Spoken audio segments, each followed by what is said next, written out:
বিসমিল্লাহির রহমানির রহিম। আসসালামু আলাইকুম ভিউয়ার্স, কেমন আছেন সবাই? আশা করছি ভালো আছেন, সুস্থ আছেন। আমি আল্লাহর রহমতে ভালো আছি, সুস্থ আছি। মাই স্পাইসি কিচেন লাইফ চ্যানেলটিতে আপনাদের সবাইকে স্বাগত জানাচ্ছি। আমি ফারজানা হোসেন। শুরু করছি নতুন একটি এপিসোড। এখন আমি এখানে কয়েক পদের সবজি নিয়েছি, আর একটু আগে আপনারা দেখতেই পেয়েছেন যে আমি ভাত চুলায় দিয়েছি, ভাত বলক এসে গেছে। এখানে আমি পরিমাণ মতো হলুদ মরিচের গুঁড়া, লবণ, সামান্য একটু গরম মশলা, বাদাম বাটা, বাদামের সাথে এখানে আদা বাটাও আছে। আর পরবর্তীতে আমি জিরার গুঁড়াটা শেষের দিকে দেব। তো এখন দিয়ে দিচ্ছি পেঁয়াজ আর পরিমাণ মতো তেল দিয়ে দিচ্ছি। এখানে আমি সবজি রান্না করব। আমি সাধারণত সবজিগুলো এইভাবে রান্না করি। এখানে পেঁপে, আলু, সিম, বরবটি, বেগুন এসব আছে।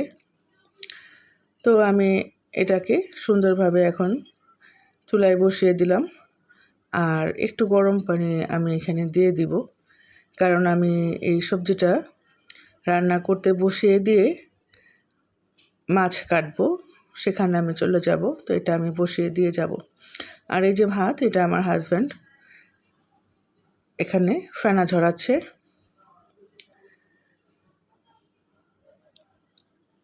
এখানে আমি আবার সবজিটা এখন আবার নাড়াচাড়া করে মিশিয়ে নেব। তো আমার ভিডিও যারা দেখছেন তারা কিন্তু স্কিপ করবেন না।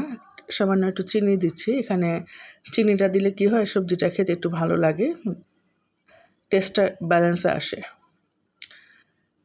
এটা লাইক করবেন, কমেন্ট করবেন, শেয়ার করবেন, সাবস্ক্রাইব করবেন।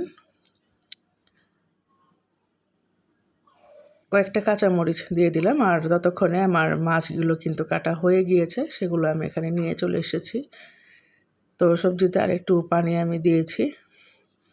আর এই যে ভাত আমার হাজব্যান্ডে ঝরাতে দিয়েছিল, সেটাকে আমি এখন তুলে নিচ্ছি। আমি ভাতটাকে সুন্দর করে নাকড় দিয়ে আলগা করে নিব। ভাতগুলো এটা দিয়ে নেড়ে আলগা করে দিলে ভাতগুলো ঝরঝরে সুন্দর থাকে।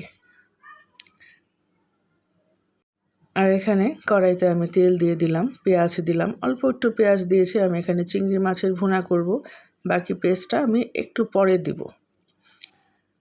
সুন্দর করে মাছগুলো হালকা একটু ভেজে নিচ্ছে। বাকি পেঁয়াজগুলো আমি এখন দিয়ে দিলাম।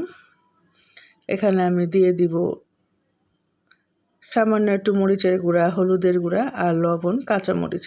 অনেকেই দেখি আমি যে চিংড়ি মাছ ভুনা করতে গেলে অনেক ধরনের মশলা ব্যবহার করে, জিরা, আদা, রসুন বাটা এইসব। কিন্তু আমি চিংড়ি মাছের ভুনায় কখনো ওই সব দেই না। আপনারা একবার এই সামান্য মশলায়, মানে সামান্য একটু হালকা হলুদ মরিচের গুঁড়া, লবণ আর কাঁচামরিচ দিয়ে চিংড়ি মাছটা ভুনা করে দেখবেন, খেতে কিন্তু অনেক টেস্ট হয়। আর অবশ্যই চিংড়ি মাছটায় পেঁয়াজটা একটু মোটা করে কেটে দিবেন। এখানে আমি কিন্তু অফ ক্যামেরায় একটু জিরার গুঁড়া দিয়েছি, আর কিছু দিইনি। সেটা সবজিটা আমার কমপ্লিট হয়ে গেছে। এখন একটু রসুন দিয়ে আর শুকনা মরিচ দিয়ে আর 5 ফোড়ন দিয়ে আমি এটা বাগার দিয়ে দিলাম। এটা খেতে কিন্তু খুব ভালো লাগে। তবে আমি সাধারণত সবজি একটু হালকা মশলা রান্না করি। আজকে একটু মশলাদার করেছি, কারণ আমার ফ্যামিলির অন্যান্য লোকজন একটু মশলাদার সবজি খেতে পছন্দ করে, কিন্তু আমার ব্যক্তিগত পছন্দ কিন্তু লাইট মশলায় সবজি। তো এটাও খেতে খুব ভালো হয়েছিল। আর এখানে আমার চিংড়ি মাছের ভুনাও প্রায় হয়ে গিয়েছে। একটু ধনেপাতা দিয়ে দিলাম। এটাকে আমি একটা ছোট কড়াইতে সার্ভ করলাম। একটু পানি এখনও আছে, আমি চুলাটা ধরিয়েই রেখেছি, এটা শুকিয়ে যাবে। আপনারা ইচ্ছা করলে এই রকম একটু ভেজা ভেজাও রাখতে পারেন, ভালোই লাগে খেতে, খারাপ লাগে না। তা আমি আবার কড়াইতে তেল দিয়ে পেঁয়াজ দিয়ে একটু বাইং মাছ, ওই যে বললাম না আমি যে মাছ কাটবো, সেই মাছগুলো আমি কেটে ধুয়ে পরিষ্কার করে নিয়েছি। এখন এটাকে আমি ভাজি করব। এখানে কিন্তু আমি কোনো রকম পানি ব্যবহার করব না, জাস্ট পেঁয়াজ কুচি করে দিয়েছি আর সামান্য একটু হলুদ মরিচের গুঁড়া, লবণ আর কাঁচামরিচ কাটা। এই বাইং মাছের ভাজিটা খেতে কিন্তু আমার খুবই ভালো লাগে, আমি এটা খুব পছন্দ করি। একটু ধনেপাতা দিব। এটা চুলার আগুনটা একটু বাড়িয়ে দিয়ে ভালোভাবে নেড়ে চেড়ে একটু লাল লাল করে ভেজে নিলেই এটা হয়ে যায়। এটা একবার আপনারা যারা খেয়েছেন তারা তো জানেন, যারা খাননি এখনও তারা একবার করে দেখবেন। একটা প্লেটে আমি এটা সার্ভ করে নিলাম। এটা হয়ে গিয়েছে।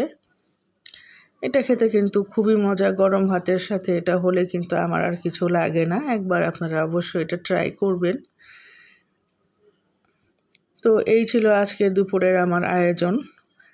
আপনাদের সাথে কথা বলতে বলতে সবই আপনাদেরকে একটু করে দেখিয়ে দিলাম। তো দেখা হচ্ছে পরবর্তী কোনো ভিডিওতে। ততক্ষণের জন্য খোদা হাফেজ।